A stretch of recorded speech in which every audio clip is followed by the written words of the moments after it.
Welcome. Hi, everyone. Happy Thursday. It's great to see you all here. Hi, Ruth. We're very pleased to welcome you back to Marble House for the first lecture in our fall series.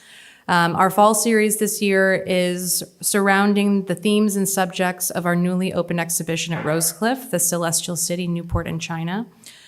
So we're very happy to welcome two very talented and formidable historians, Reverend Dr. Bayer Jack Wah Lee and Dr. Kathleen Cahill.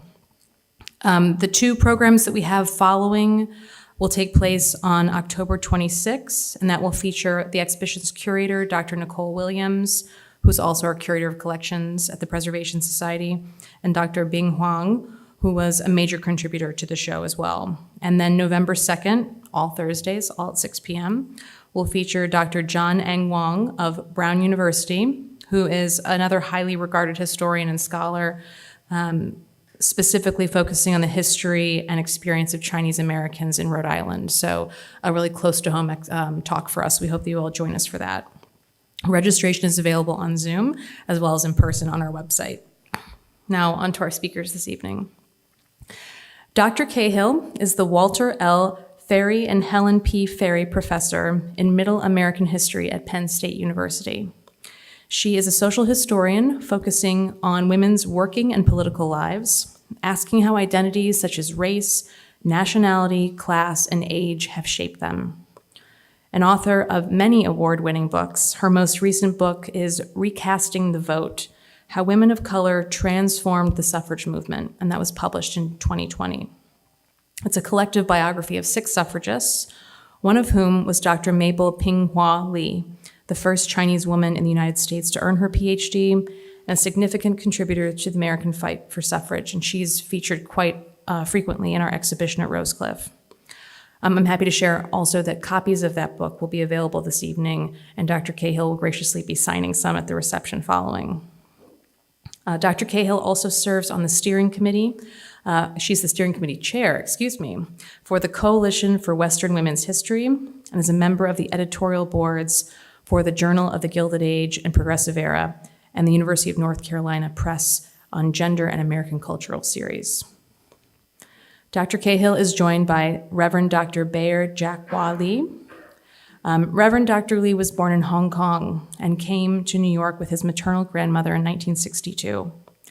Since 2004, he has been the pastor of the First Chinese Baptist Church in Chinatown, New York, the same church that Mabel Ping-Hua Lee, who I mentioned before, she established that church in memory of her father.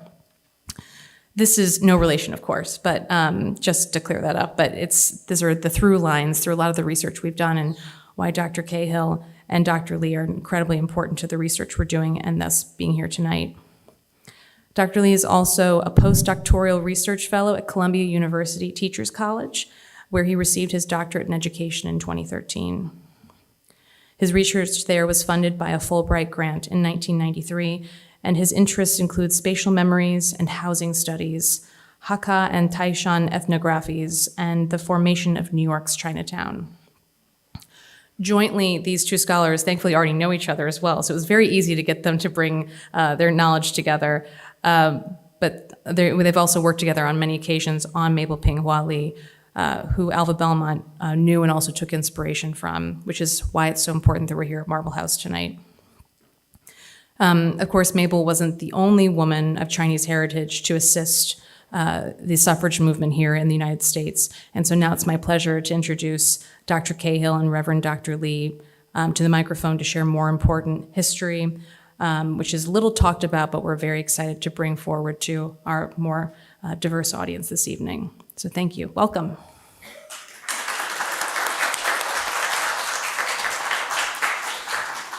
Thank you so much. Thank you for that lovely introduction. I'm really delighted to be here in Newport. This was my first visit to Newport, which is surprising. As a US historian, I of course have heard about Newport, I've read about it, I'm aware of its prominence, but I'd never been able to visit. So it has been a delight to spend the day looking around, and I'm so honored to be here tonight and really want to thank everyone who's coordinated the visit, and I want to give a a special thank you to Kate Patterson, who really helped me with all of the travel. So how many of you have been to the exhibit at Rosecliff? Okay, all right, about half of you, I'd say. It's fantastic. It's really wonderful, and I urge you to go if you can. Some of the images that I'm using tonight you'll recognize from that exhibit, and what's really quite wonderful about this story is there are actually a lot of pictures of some of these suffragists, which is kind of surprising. So my job tonight is to give you the larger context. When 16-year-old Mabel Lee stood up in front of some of the most famous women in the United States, including Alva Belmont, when she stood up in 1912 to give a suffrage talk in New York City, there was a whole backstory behind that moment that brought her there and that brought those American suffragists there. And Dr. Lee is going to talk more about Mabel's specific story, but I'm going to talk about this broader context. And I'm going to start with the assertion that in 1912, US suffrage activists considered that year the year of the Chinese suffragist. That's what I call it, but that's what I see it as something we can say. So what do I mean by that? Well, they were incredibly closely focused on events happening in China.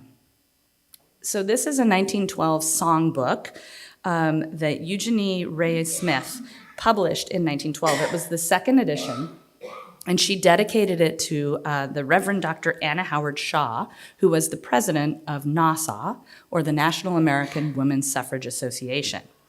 And one of the songs that I've highlighted here was called Bring It to Pass in a Year, which is to the tune of My Bonnie Lies Over the Ocean, that will now be stuck in your heads all evening. And you can see this verse, last night as we listened and waited, a message came over the sea. It wished us good luck and it stated, our sisters in China are free. So this is where tonight's, the title of the lecture comes from. So what was this all about? Well, in 1911, Chinese revolutionaries had overthrown the Qing Empire, which had ruled China for about 3 centuries. Now, these are not the communist revolutionaries of 1949, right? But these are Republican revolutionaries led and inspired by Dr. Sun Yat-sen. And they established the Republic of China a few months later in 1912. And during this time, rumors came to the United States that this new government had enfranchised women. And I just want to take a second to call your attention to this flag, right? It's got these 5 colors. It represented the 5 ethnic groups that the Republic of China was bringing together. And you're going to see it again in a number of pictures, but they will all be in black and white. And so it doesn't stand out as much. But once you realize what it is, you'll see it.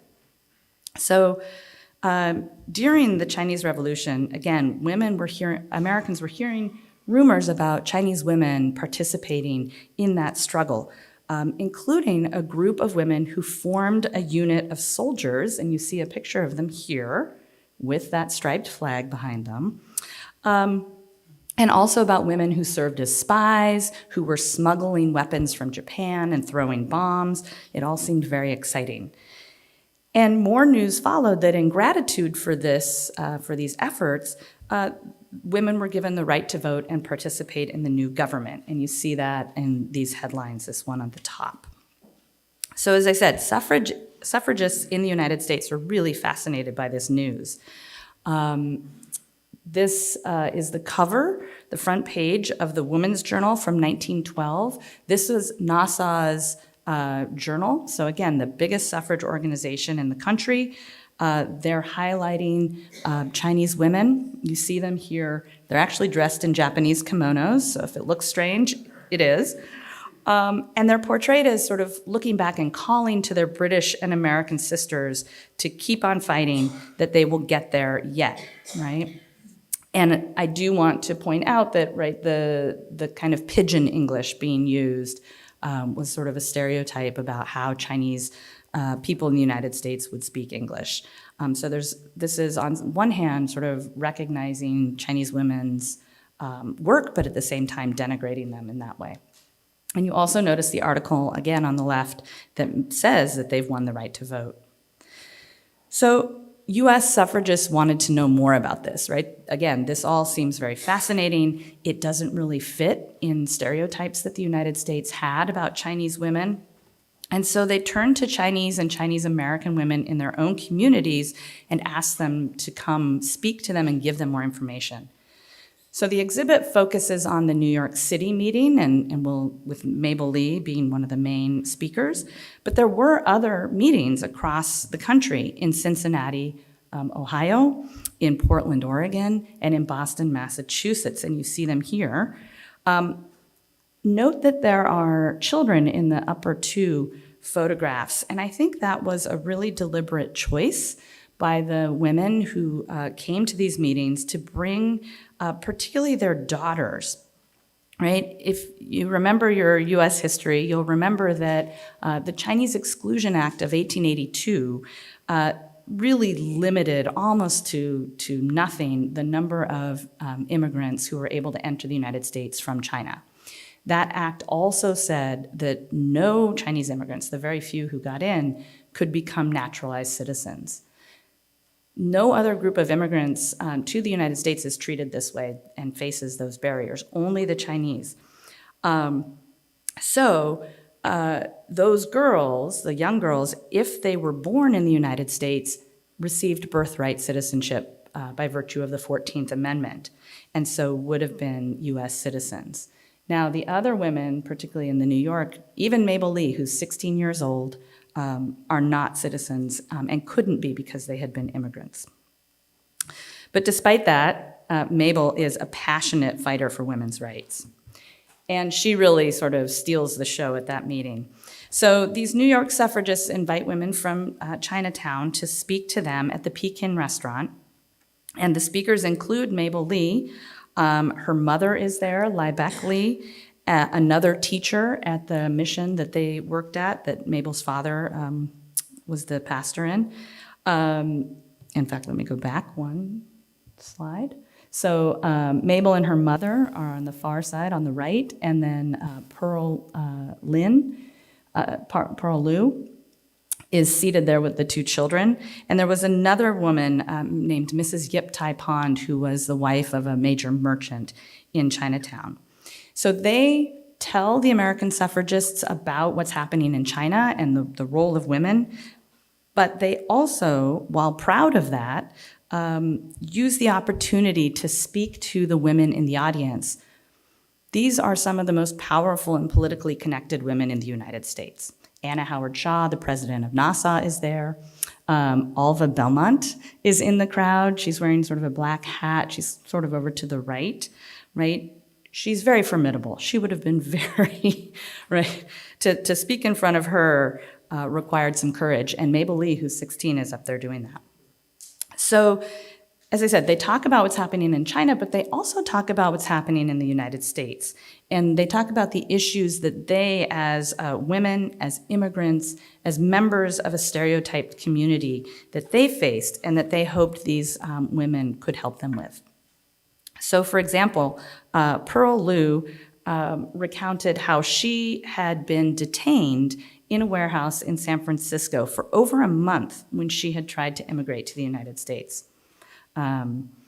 She was, as I said, the Chinese Exclusion Act made it very difficult for Chinese immigrants, but there were a few small exceptions. If you were a merchant, if you were a teacher, or if you were a diplomat, you could come into the United States. So she was married to a merchant. She was a teacher in China at a mission station and was coming to the United States with other missionaries to work as a teacher, and she was still detained. And they kept her there until proof could come from China, her teaching certificate could come. So she talked about that and the humiliation of that, and again, that Chinese people were the only ones who faced this. Mabel Lee also spoke and explained that her father had brought her to the United States because of the educational opportunities. But she pointed out that in Chinatown, there were no schools for Chinese children, for girls or for boys, and that Chinese children faced prejudice in the United States. And she talked about the intersections, right, of being a girl and facing sexism, but also being Chinese and facing racism, right? So these Chinese suffragists made a really strong impression on the American women who were there and the suffrage leaders. And those leaders invited them to participate in an upcoming suffrage parade that they had planned for the next month. So the talk was in April, the parade is in May. They actually invite Mabel to ride at the head of the parade in sort of a place of honor. There were about 50 mounted equestrian women. Most of them were the sort of suffrage leaders, wealthy suffrage funders, and their daughters, and then Mabel Lee. And she makes headlines, right, for this. It's an honor. But other women from Chinatown were also in this parade. They were marching in another section. They carried the flag of the new Republic of China, and they also carried banners that stated things that said things like "Light from China." And this was in response to some of the sort of ways in which people in the United States talked about China as a benighted country, as a country that needed the light of Christianity, right? The missionaries talked about this a lot. So these women know what they're doing, and they're reversing a lot of these ideas. And you see Mabel here, and you also see Alva Belmont, who was in the parade as well. Right behind the women from Chinatown, so Mabel's mother and Pearl Lou, came Anna Howard Shaw, and she was carrying this banner that you see in the exhibit, the actual banner. It's a beautiful blue color. And it reads, "NASA, catching up with China." So there are a couple of things going on there. First, she's literally behind the group of women from Chinatown. And second, remember that in American law, Chinese immigrants are considered so backwards, so foreign, so anti-modern, that they were the only group of people kept out of the United States, right? That US citizenship is just seen as completely beyond them. And yet, what Shaw's banner is saying is China has enfranchised women before the United States, right? And for suffragists, enfranchisement of women is a very modern concept. So her banner really reminds parade watchers of the strides that Chinese women had made, but it also shames American men, right? They're metaphorically keeping white American women behind Chinese women. And in this way, again, it's drawing on many of the stereotypes of Chinese women as sort of cowed by Chinese men, and this was often represented by their bound feet. And Mabel's mother had bound feet, which was something the press focused on a lot, but she's riding in a car in this parade, so she can still participate in this activism. So again, American suffragists find this story and of the Chinese Revolution and Chinese women's enfranchisement really powerful. And indeed, of all of the images of the thousands of women that marched in this parade, this was the biggest suffrage parade in world history up to this point. And marching in public is still a little bit questionable for women when they march in 1912. So of all the pictures they could have used on the cover of the Women's Journal, they chose this one, right? Because it's something that really resonated. And Anna Howard Shaw doesn't stop there. She actually takes that banner on a tour during the summer of 1912 around the country, speaking to different communities, including at the Democratic and Republican national conventions that summer, and kind of bringing this same message. This is also the same year, 1912, that Alva Belmont begins to make plans for her Chinese tea house, which ultimately will have numerous statements about women inscripted on the walls, right? And meanwhile, the story of China and suffrage in China continues to make headlines. So this time it was another US suffrage leader, Carrie Chapman Catt, who had previously been the president of NASA before Anna Howard Shaw, and she would be again during the final push for the 19th Amendment. But in the middle of that, she was the president of another organization, the International Women's Suffrage Alliance. And that spring, 1912, she had gone to Europe for the meeting of that organization. And after the meeting, she decided to take a trip around the world. So she had come from the East Coast to Europe, and then she keeps going east. And she's meeting with women who are fighting for women's rights, for suffragists in other countries, and sort of monitoring the state of women's position around the world, their progress, their activism, their position. So by late summer 1912, she has arrived in China, and she and her traveling companion, Dr. Alethea Jacobs, who was from Belgium, were determined to find, as she says here, the truth about suffrage in China. Because people were starting to say, well, women aren't really enfranchised, and we can't find them, and we're not sure what's happening. And what Cat and Jacobs found in China was very complicated. Right? The revolution had happened, and in some places, women did receive political rights, but it really was on sort of a province-by-province basis. So different provinces could decide whether or not women could have the vote or be educated, etc. Now in Canton, or Guangdong province, which is where most immigrants to the United States had come from, which was in southern China, women were enfranchised. That province enfranchised them and said that half their provincial legislature had to be made up of women. I know, that's what Carrie Chapman Catt thought. And when she and Dr. Jacobs, they find the legislature, they go into the gallery, and they look down on these women, right, participating, and Catt says, this is the most wonderful day of my life so far, right? It inspires her. So they see that in Canton, and then they go north to Shanghai, and she is given a reception by a group of suffragists in Shanghai, and that's what you see here. They present her with this banner that's on the bottom of the slide, and they ask her to present it at the next International Suffrage Conference. And it says, it's red and white, right? And it says, helping each other, all of one mind. So this message of sort of solidarity. When she returns to New York City at the end of her tour, she displays that banner in her apartment, and she invites the press and suffragists to come, and she tells them what she learned in China. And the Chinese suffragists had asked her to go back and tell her story. And she explained that the revolutionaries had promised women rights for their part in the fight, but had gone back on those promises. Dr. Sun, as the provisional president, had supported women as part of the revolution, women's rights, but then was sort of outvoted and urged them, well, maybe you should educate yourselves first, and then we can reconsider the right to vote. And when they write the Constitution, they don't include women's suffrage. Now, a small group of very radical suffragists are angry about this, and they actually storm the Chinese legislature and attack the parliamentarians in this sort of radical move. But it was of no avail, and the story of suffrage in China is going to take longer. So for part of 1911 and all of 1912, US suffragists are reading about these stories and really closely focused on these events that I've been discussing.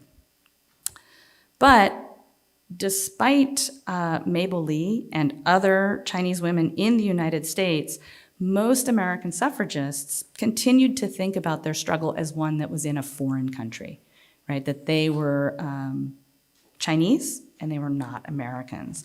So it's not connected to the US except as part of this wider worldwide struggle for women's rights. And again, as the Chinese Revolution descends into civil war and becomes very complex, even China as an example begins to fade out of US suffrage rhetoric. And we see that in the trends over the next couple years. So I want to show you a couple more slides from the next few years as you see that happening. You see this story about Chinese women disappearing from the memory of US suffragists. So in early 1913, Alice Paul, the fiery young suffragist and future ally of Alva Belmont, staged a massive suffrage parade in in Washington, D.C. And she's calling for a new strategy, a focus on the federal amendment rather than a state-by-state strategy. The parade goes down Pennsylvania Avenue the day before Woodrow Wilson's inauguration. Paul is trying to steal his thunder, and she does. And you can see here on this float, which represents foreign women working for suffrage, there's a Chinese woman, she's on the far right, and you see that striped flag again, right? Otherwise, it's really hard to tell, but that flag was the clue. I don't know who she is. I couldn't find that information. 2 years later, in 1915, New York State was holding a suffrage referendum just for the state. And Mabel Lee was quite involved in this campaign. She's giving speeches and working with suffragists. And there are many parades, but you can see in this parade, this is a group representing sort of what's happening in foreign countries, but it's all white American women, and they're holding kind of facts, fun facts. And you see that the 9 women served in Canton, that fact is still remembered, but it's not Mabel Lee or Pearl Lou who's in the parade this time, right? They're just being kind of represented on the sign.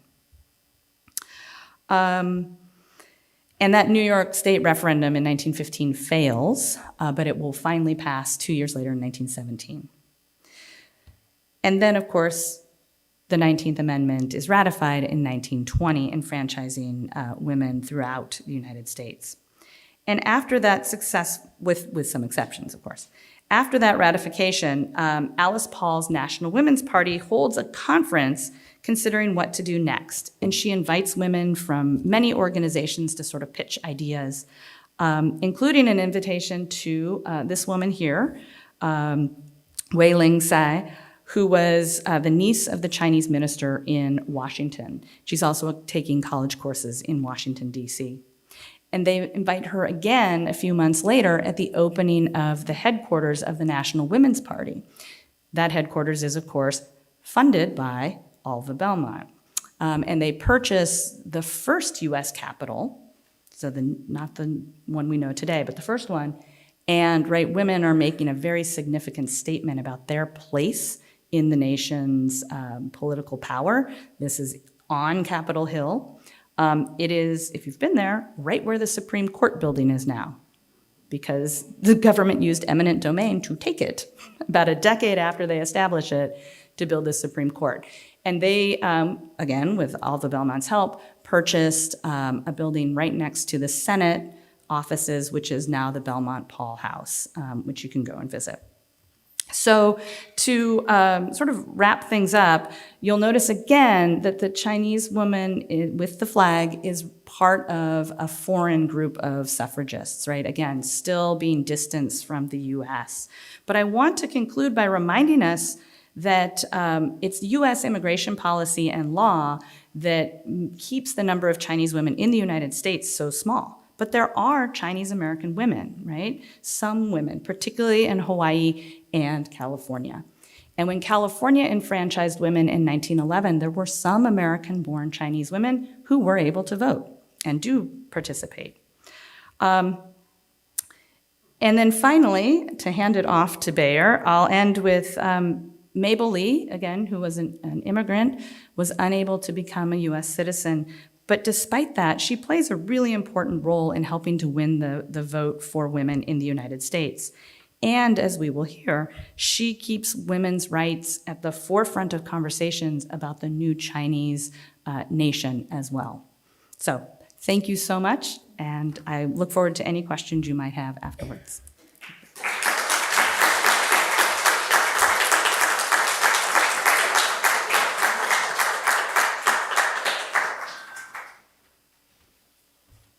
Thank you, Kathy.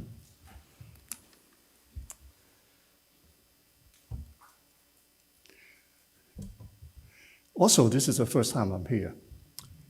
Also, first time I learned of the relationship between Mabel Lee, I'm from New York City, Chinatown, and Newport. So we both are delighted of this connection and want to learn a lot more about it. Okay, let me see the first slide. Today I'm going to basically follow up on Professor Cahill's talk. She has done detailed analysis of one aspect, one life cycle of her life. And there's so many aspects of her life that I guess we have not explored. So one of my goals is, out of curiosity, is her connection to China. And I learned that from an email that was sent to me last year, which I said, wow, this is very interesting. So being a person, I'm a pastor, so I'm totally untamed. There's no academic sponsor. I'm unfunded. I roam around all over the universe. I could go off the territory reservation. So tonight I'm going to bring you to my territory. There's a wild zone that I have been engaged in looking at Mabel's life. So let me see if I could navigate this. The way we can look into it, also, this is a promotion for anyone who may be interested in doing a study of Mabel Lee's life, the entire life cycle. And so Professor Cahill focused on the third stage, which is 1912, a very fascinating period of her life. I wanted to just lay out, there is the way I organize it, 6 life cycle. The first one is before she came to the United States. Very little known or data is about, her. But I do know that from some research, she came from a place called Nanhai.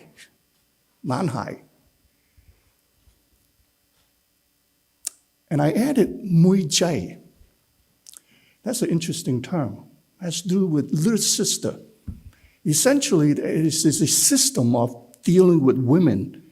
If you look up that term in Encyclopedia of Slavery, it's a system of girls, part of South China, 2 provinces, Guangdong provinces and Fujian province, that's somehow related to treatment of women. The second is her time in America. She grew up in Chinatown when the 5 boroughs consolidated, when the New York subway system connected the borough. That's how she went to Brooklyn, study in Erasmus High School, where she came to know many of the faculty. And so that period perhaps were leading to her being American. And the third period that was covered. The fourth period is when she spent a lot of time in the university. Beginning in 1913, she went to Barnard, and then she spent a lot of time in Teachers College. Eventually, she finished her PhD in 1912 at Columbia. The fifth aspect of her life has been written quite a bit by a friend of ours, Dr. Tim Sang, her involvement with the liberal Protestant missionary system, where she was somewhat frustrated.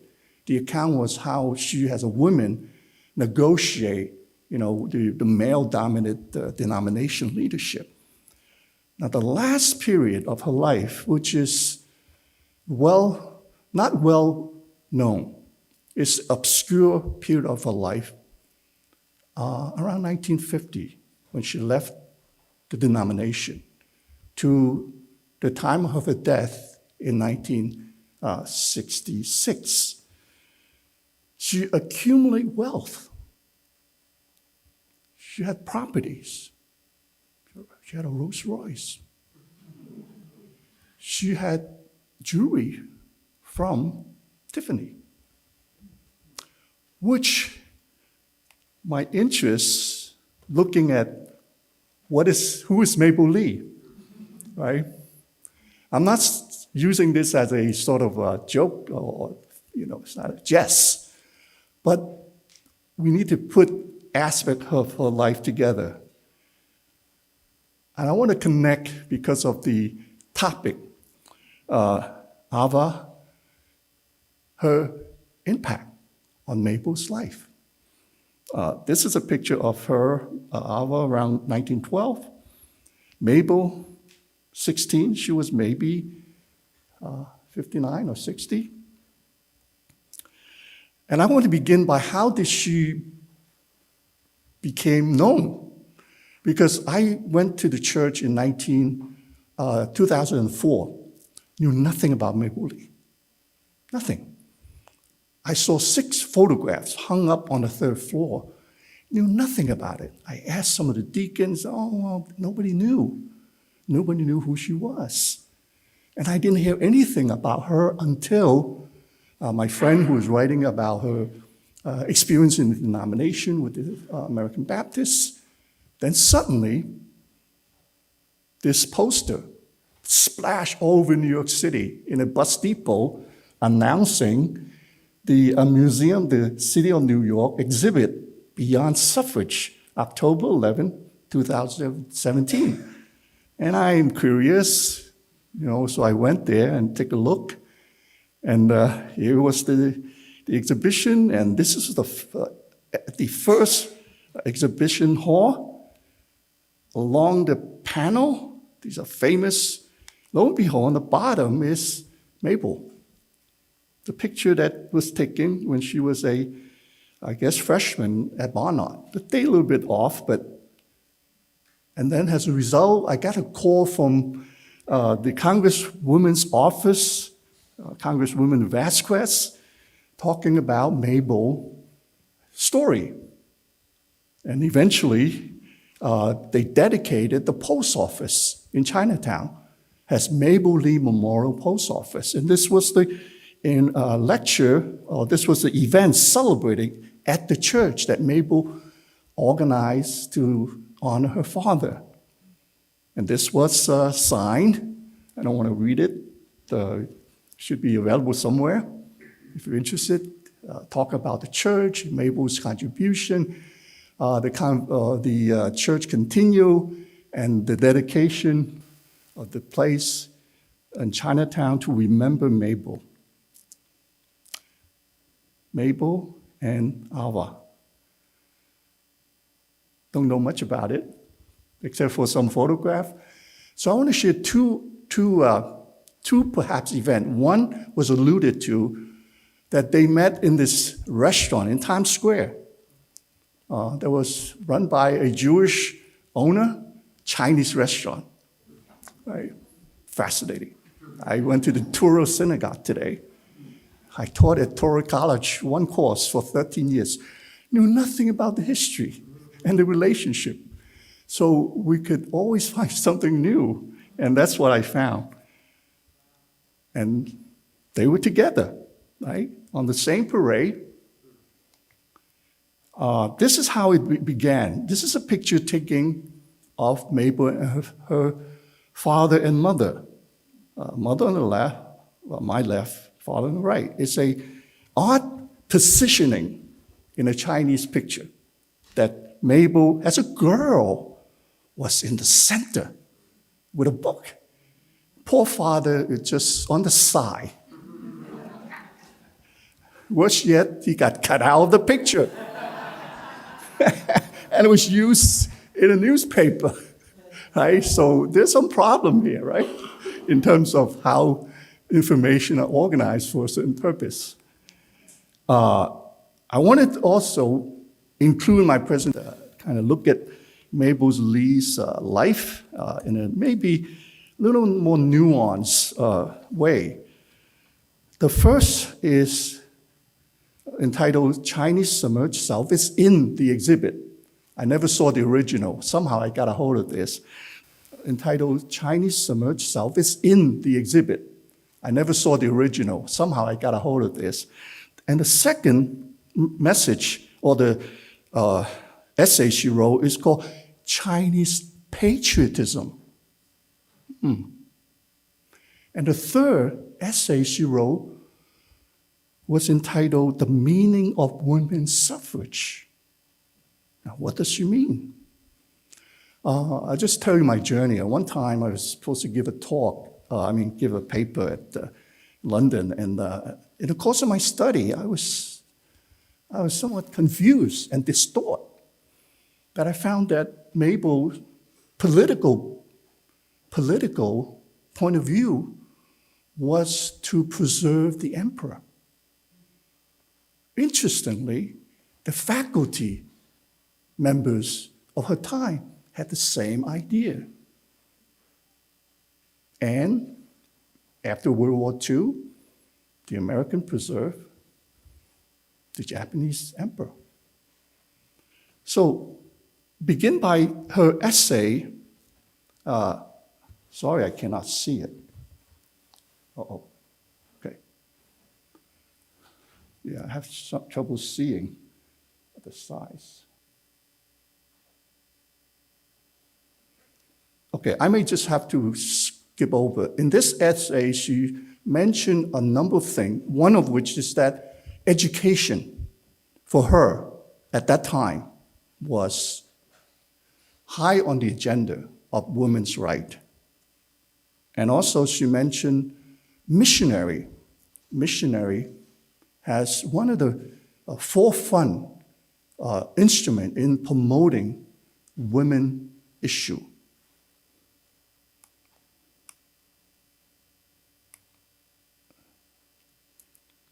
And in the archive of the church, somewhere mentioned very briefly a fellow named Graves. It talks about that Mabel's father went back to China, Guangzhou, to be trained as a missionary for the American Baptists. He had some training in New York, but he went back to study under a guy named Graves. It turned out Roswell Graves. So in the essay that Mabel wrote on women's submerging half, she mentioned the role of missionary. So I just want to share with you about this. Here's a picture of her mother with a book next to the picture I posed. Well, it turned out that this fella named Roswell Graves, who was born in 1833, somewhere in Maryland, went to China during the time of the most confusing, devastating time in China, which is the Taiping War of 1850s, after the Opium War. And in the United States, the Civil War was raging. This man went back to China a number of times. He had 3 wives, not because he married 3 women at the same time. The first wife is his good friend, missionary. He visited, she died, which means it was very hard for women to be in this situation, this health and very complicated situation. He married another wife, she died. So today, a lot of people don't want to go to China, right? A lot of my friends, I'll be going to China in November, said, no, you gotta be kidding me, right? And at that time, this Roswell Graves would talk to ladies coming back, where you going? I'm going back to China. The response is, I'll go with you. Second one went, died. Third one of his wives began to reach out to women. At that time, if you're a woman or girl, you cannot go out of the house. Boys could go to missionary school. If you're a girl, you stay home. No chance. What one of the wife of Graves did was they actually banned a group of women and knocked on door. They visited the women in the community. And Mabel's mother somehow was connected.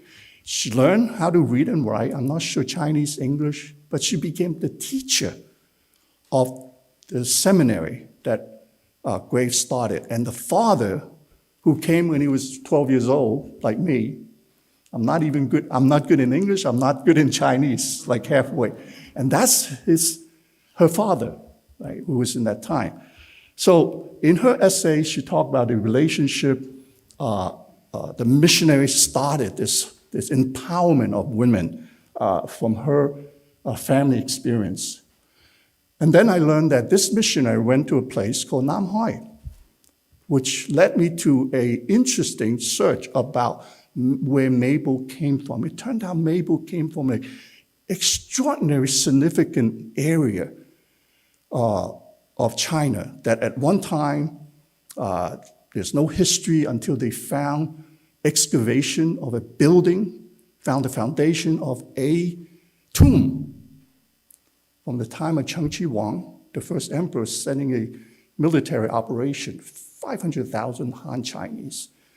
So now, the reason why I'm going to Guangzhou, just like the time when, Newport and China, it's something changed, something new about the relationship. It turned out that Namhoi, this was the guy, right, Jiao Tuo. They found 5 sites remain in Guangzhou.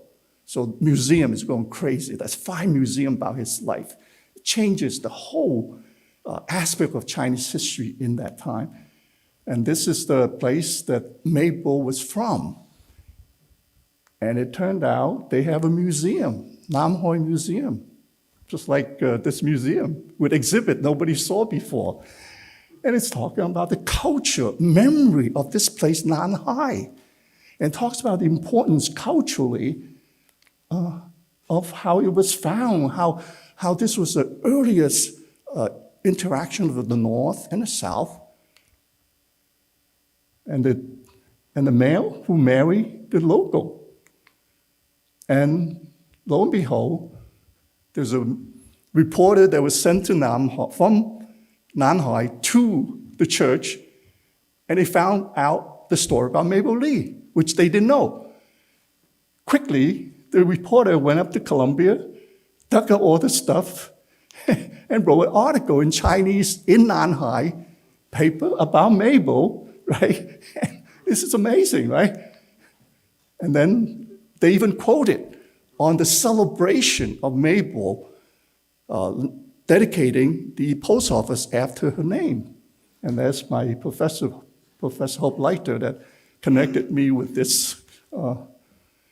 So the post office in Chinatown, Doyer Street, you are going to be invited, come down, we open the door for you, no charge.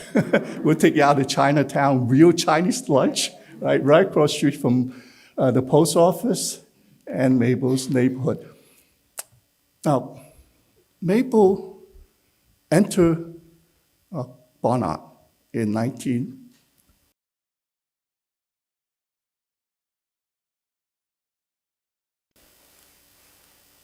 Perhaps when she was in high school, being American, studying in Brooklyn with the Erasmus Heights, going through this women's suffrage, probably the fall of 1912, beginning of 1930. And there's a shift. Very few. She had a little butch cut. Some people speculate her interest or preference. And turned out that from her same place, Nanhai, came a student that was before her. Her name is Kang To-bei, which is the daughter of Kang Yu-wei. Kang Yu-wei is someone that I knew nothing about until I came across Mabel's story. And I tracked down he was a reformist. He wanted to preserve the emperor. And by giving the emperor a new direction. So Chinese were not thinking much about, this. It's a different suffrage point of view.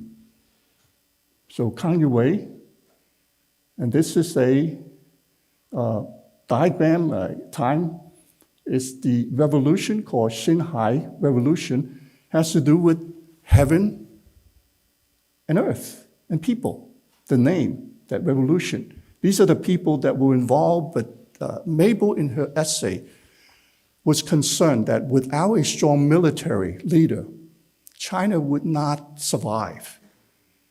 And that's one of the reasons why she supported the one who wanted to be emperor, Yuan Shihai. There's a lot of stuff about him. And Mabel, in a meeting in 1915 at Cornell, all the Chinese students together, and she won an essay contest in which she supported against other missionary or minister. She sat in the middle. She won the essay contest on true patriotism, in which she supported one who wanted to restore the emperor. Now, I'm not sure whether this marker, in terms of it being a wrong side of political issue, the emperor that he supported died in 1916. Yang Shikai died in 1916. And as a result, she was, I don't think she was in the right kind of side in terms of politics. I'm not sure. Perhaps that may be the reason why she was not able to. I want to close by her last essay, which she writes about the meaning of women's suffrage.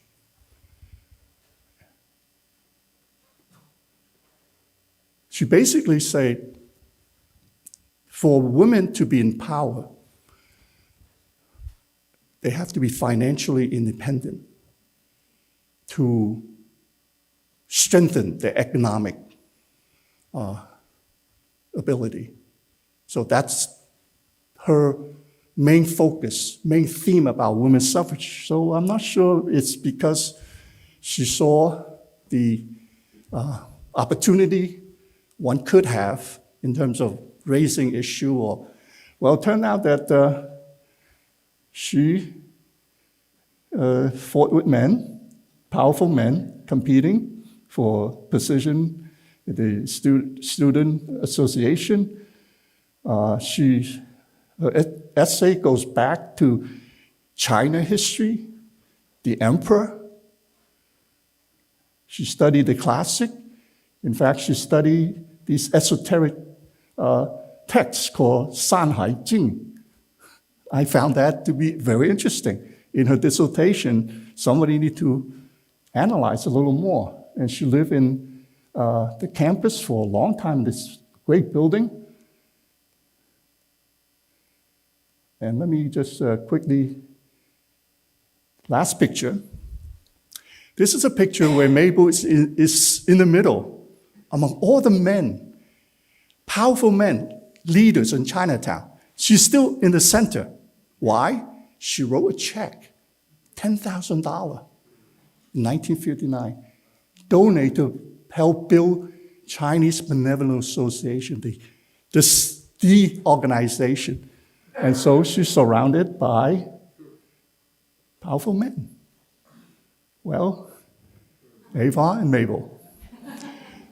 She left 3 very important property. I don't have time to go through it, but this is 79 Mott Street. This was a center. This is the most historical building in Chinatown. Somehow she acquired it. The church is able to operate. This is a home that she left. The lady on the right of you is 100 years old. She met Mabel in 1966. She drove her around. Finally, she was able to live in Mabel's place when Mabel passed. This is a picture of the building. Does it look like the pavilion a little bit in terms of color? And I think I'll close with that. We are beneficiary of the legacy in terms of her contribution.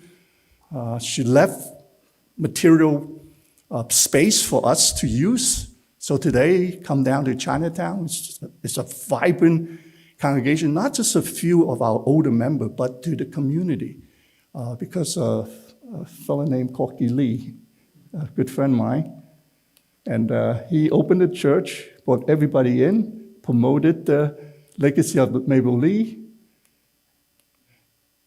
She kept talking about them and continue.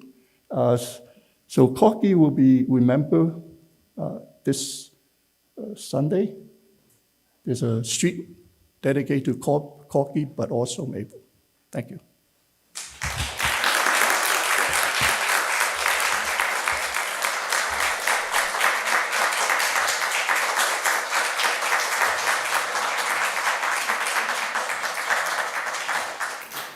Thank you so much, Reverend Dr. Bayardley, and also to Dr. Cahill. I would like to invite you both up back to the podium now to answer questions from the audience.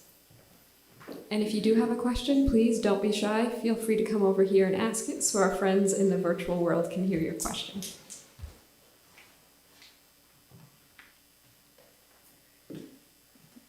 Hi, thank you both so much for your talks. My question's for you, Dr. Cahill. You mentioned this deliberate choice by Chinese women to include their daughters in the meetings in Cincinnati, Portland, and Boston. And I was just wondering, do you know, did that deliberate choice encourage American suffragists to do the same? Oh, that's a good question. Thank you. I don't know. I do know that American suffragists also often invited young children, right? This sense that particularly they were the future, right? And that this hope for the future of a more equal society. And so suffragists loved pageantry and they were really good at it. So at the opening of the headquarters in 1921, there's a big procession, right? Women have won the right to vote, but at the beginning of this procession is a young girl and a young boy, maybe 5 years old, carrying irises, and they put them in what becomes kind of a time capsule. And again, this sort of symbolic sense of the next generation will have equality. So I don't know if there's a direct influence, but it's something that I think, right, this thinking about the future and thinking about particularly the future for young girls that both groups were thinking about. So, thank you. Thank you. Hi, thank you both so much for coming this evening to share your research with us. My question is for both of you. Something that really struck me from the Celestial City exhibition was the idea that the black and yellow text in the Chinese tea house recalls the parade banners, and also the inclusion of Alva Vanderbilt's Votes for Women tea set. In your research, have you found that symbolism and messages from the women's suffrage movement were popular in other forms of decorative art, either in America, China, or in other countries?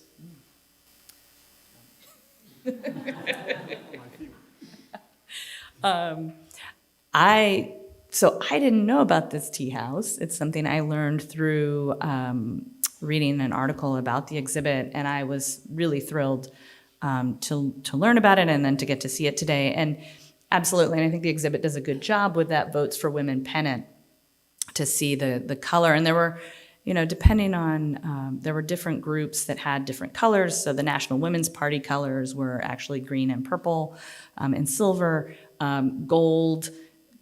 Kansas and California both used gold, and that yellow becomes, right, a real prominent color. One thing that struck me when I was going through that exhibit is they have Mrs. Yip Tai Pan's tea set in there, kind of juxtaposed with Alva's Votes for Women tea set. And at one point, Mabel Lee and a number of the women from Chinatown, it's not a suffrage event, but they were in an organization that did community service and activism in Chinatown. So there was already, right, there's a group of women doing things for the community before suffrage. And one of the things they did was a fundraiser for famine in China. And they put on a play about women's progress in China. It's another thing suffragists liked were these tableaus where you would like make a scene and kind of stand there. And so they did 6 tableaus showing this movement of Chinese women's history from early to the modern college girl was the last scene. And Mrs. Yip Tai Pan has her husband donate teacups that they give out to the guests so they can take these teacups home with them and kind of remember this history. And the postcard in the exhibit of his store shows like a whole shelf of teacups. So to me, the way in which, again, women are using these kinds of ideas for publicity and activism, right? I'm sure they're sharing ideas across movements, right? You definitely see some of this sharing and borrowing and then putting their own spin on it. So that struck me in the exhibit for sure.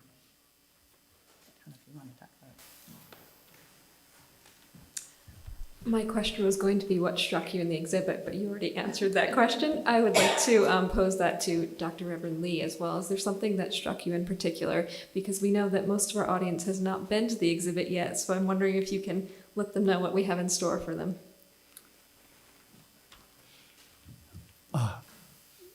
It was interesting how the curator took a few sample, was able to really enhance it, because it's very difficult to get Mabel Lee's archive.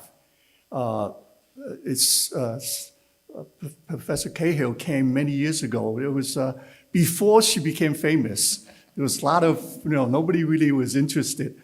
But now we're trying to see if we could organize it. But one of the picture that I was particularly interested to look further is the picture of her with Ava in Manhattan.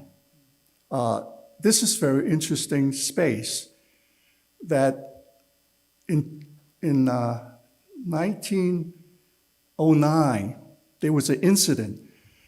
The book that was written about Chinatown trunk mystery, a white teacher, woman, was found in a trunk that was cut in pieces.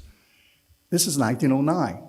So 1921, there was this scattering of Chinese uptown, where downtown is viewed as a dangerous place to go in terms of Chinatown.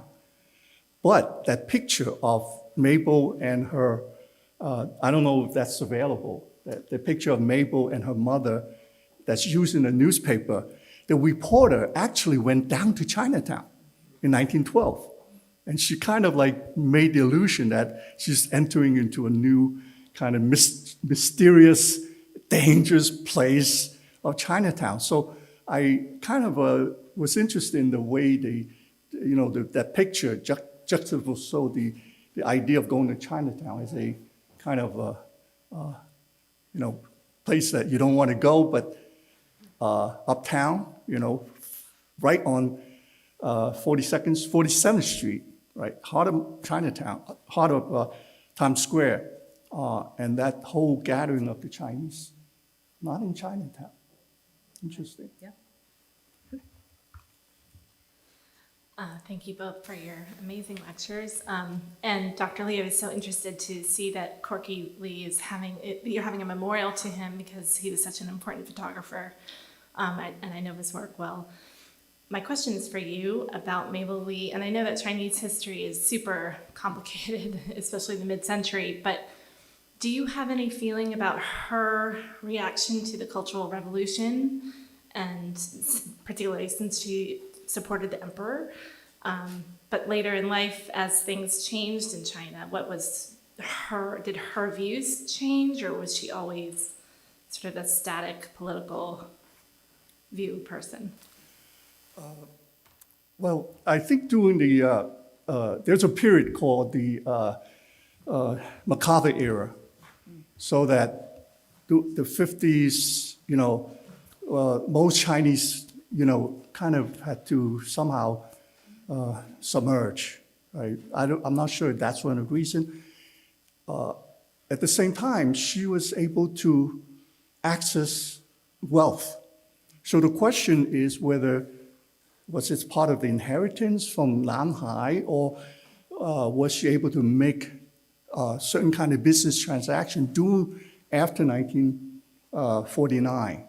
That there is a witness that mentioned to me that she was trying to groom.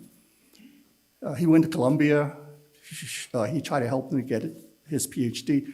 He told me, he's no longer with us, that maybe you should take him to meet the Rockefellers, to somehow make the connection. Maybe perhaps property was being sent out to Hong Kong, and somehow, that whole property so I'm not sure. She kept somewhat quiet, because when you're doing business, it's not versus, some of us, right? We could talk, but so it's very interesting how that part of her life that empower her, that's why I'm here too. She left material thing for the next generation that we're able to meet. With Corky, very interesting story. He didn't know anything about Mabel. He told me, hey, Bayer, why don't you open the church for us to show some film? Because I had invited him to the American Legion. And he began to learn about Mabel. He kept telling people about Mabel who didn't know anything about her. So Corky was quite instrumental. We really miss him. I wish he's here, because he's the one that opened the connection of Mabel's story with the community. And he's been an honor.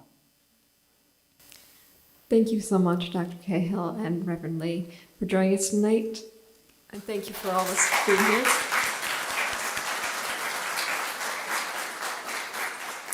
We have a small reception on the terrace outside, as well as Dr. Cahill will be signing her book. Thank you again, and we also hope to see you on October 26th for the curator of the exhibition, Nicole Williams, and also Dr. Bing Huang.